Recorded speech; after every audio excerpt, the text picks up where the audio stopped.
హిందూ ధర్మంలో తమలపాకును అష్టమంగళాలలో అంటే పువ్వులు, అక్షింతలు, ఫలాలు, అద్దం, వస్త్రం, దీపం, కుంకుమ, తమలపాకు మరియు ఒక్క వీటిలో ఒకటిగా భావిస్తారు.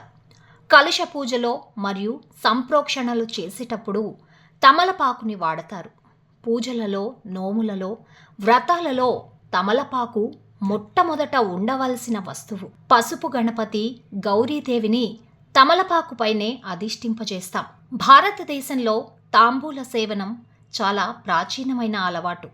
భగవంతుని పూజలోనూ, అతిథి మర్యాదలోనూ దక్షిణ ఇచ్చేటప్పుడు, భోజనానంతరం తమలపాకుని తప్పనిసరిగా ఉపయోగిస్తారు.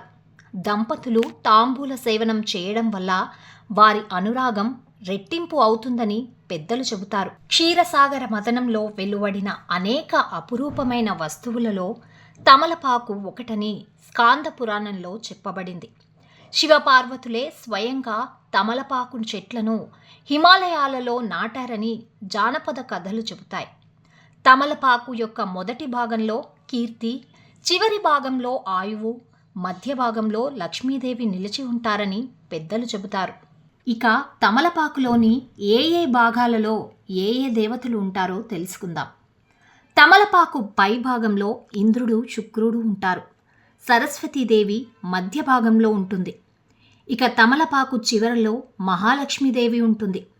జ్యేష్ఠాదేవి తమలపాకు కాడకి, కొమ్మకి మధ్యన ఉంటుంది. విష్ణుమూర్తి తమలపాకులో ఉంటాడు.